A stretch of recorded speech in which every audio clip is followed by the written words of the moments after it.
કેમ છો? બધા મજામાં ને? આજે હું આવી ગઈ છું નિકિતાબેન પરમારના ઘરે. નિકિતાબેન કેમ છે? બસ મજા છે. તમે શું કરો છો? હું હાઉસવાઈફ છું. તમારો શોખ શું છે?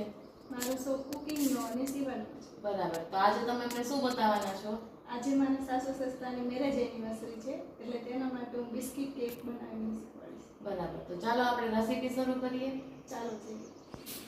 સૌપ્રથમ બિસ્કિટ કેક બનાવવા માટે 5 નંગ આપણે હેપી બિસ્કિટના પેકેટ લીધા છે.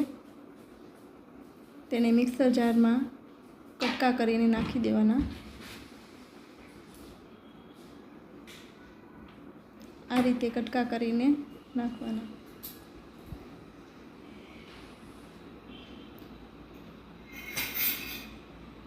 પછી તેમાં આપણે 1 વાટકો ખાંડ નાખવાની. ખાંડ ઝીણી અથવા જાડી ગમે તે લઈ શકાય. હા, ગમે તે ચાલે. પછી તેને ક્રશ કરી દેવાનું.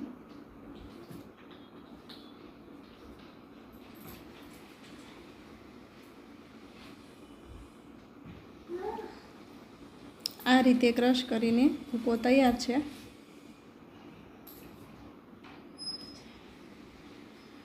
પછી આપણે દૂધ ગરમ કરવાનું. દૂધ કેવું ગરમ કરવાનું આપણે? સેજ ઉફાળું એમ ને? ઉફાળું ગરમ કરવાનું. પછી તેમાં આપણે તે ઉફાળું દૂધ નાખવાનું. બરાબર. બિસ્કિટના પાવડરમાં? હા, બિસ્કિટના પાવડરમાં. પછી તેને ધીમે ધીમે ચલાવતા રહેવાનું. બરાબર. ક્યાં સુધી આપણે ચલાવવાનું છે? જ્યાં સુધી મિક્સ ના થાય ત્યાં સુધી આપણે તેને ચલાવતું રહેવાનું, અને દૂધની જરૂર પડે ત્યારે નાખતું જવાનું. બરાબર.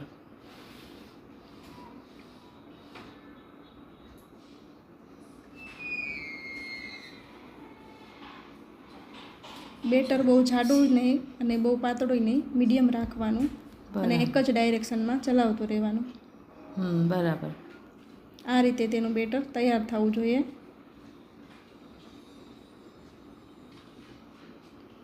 હવે આપણે વાસણમાં મીઠું નાખીને ગરમ કરવા રાખી દઈએ.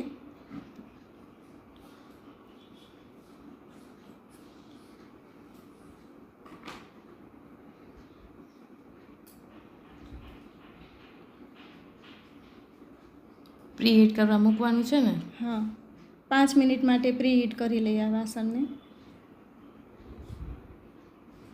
ઢાંકણ ઢાંકી દઈશું. ધીમા ગેસે જ કરવાનું. પછી આપણે બેટરમાં 1 ઈનો નાખવાનો.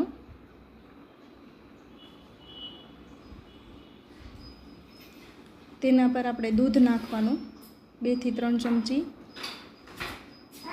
એટલે આપણો ઈનો એક્ટિવ થઈ જાય. બરાબર.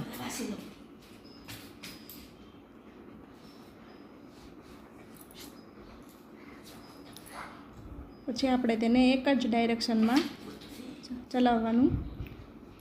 બધું બરાબર મિક્સ કરી લેવાનું. બરાબર. પછી આપણે કેક ટીનમાં તેલ લગાવવાનું.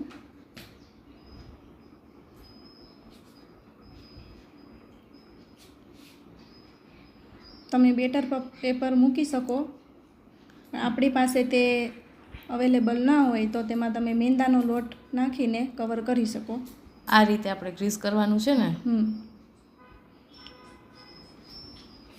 તેલની જગ્યાએ ઘીનો યુઝ કરી શકીએ ને આપણે? હા, ઘીનો યુઝ પણ કરી શકીએ. આ રીતે મેંદાના લોટને પાથરીને સરખી રીતે બધું મિક્સ કરી દેવાનું. પછી એમાં આપણે બિસ્કિટનું બેટર તૈયાર કર્યું છે એ નાખી દેવાનું.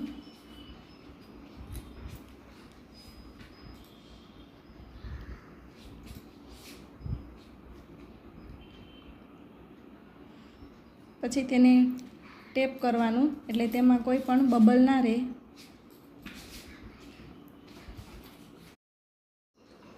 પાંચ મિનિટ થઈ ગઈ છે. હવે આપણે ઢાંકણ ખોલીને કેકને બેક કરવા રાખી દઈએ.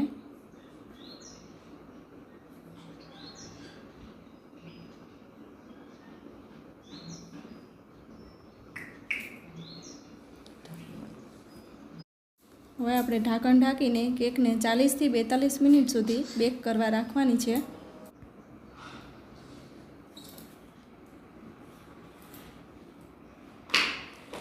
આ બાજુ આપણે કેકને ડેકોરેટ કરવા માટે મેં તૂટી ફૂટી લીધી છે, મીઠી ગોળી લીધી છે, 2 ડેરી મિલ્ક લીધી છે ચોકલેટ અને દૂધ લીધું છે. ડેરી મિલ્કના કટકા કરી લેવાના છે. તેમાં આપણે દૂધ એડ કરવાનું. દૂધ કેટલું એડ કરવાનું? 3 થી 4 ચમચી. બરાબર. પછી તેને બરાબર મિક્સ કરી લેવાનું, ગરમ કરી લેવાનું. જ્યાં સુધી ચોકલેટ ઓગળે નહીં ત્યાં સુધી તેને મિક્સ કરવાનું. આ બાજુ આપણી કેક તૈયાર થઈ ગઈ છે. ઢાંકણ ખોલીને આપણે જોઈ લઈએ. એક છરીની મદદથી જોવાનું, ક્લીન આવે એટલે આપણી કેક તૈયાર છે. હવે આપણે તેને બહાર કાઢી લઈશું. 2 મિનિટ માટે રૂમ ટેમ્પરેચર ઉપર ઠરવા રાખવાની છે. 2 મિનિટ થઈ ગઈ છે. હવે આપણે તેને ચારે બાજુથી ડિમોટ કરી લેશું. પછી એક થાળીમાં આપણે ઊંધું કરી અને તેમાં કેક કાઢી લેવાની. તો તૈયાર છે આપણી કેક. પછી તેમાં આપણે ચોકલેટનું જે બેટર તૈયાર કર્યું હતું એ માથે લગાવવાનું.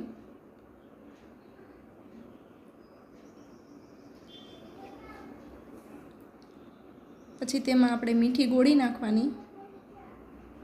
ડેકોરેશન માટે તમે ગમે તે જેમ્સ પણ લઈ શકો. પછી તૂટી ફૂટી રાખવાની.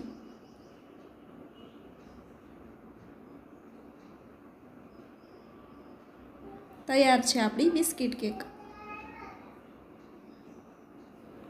હવે આપણે તેને ઠંડી કરવા માટે ફ્રીજમાં રાખશું.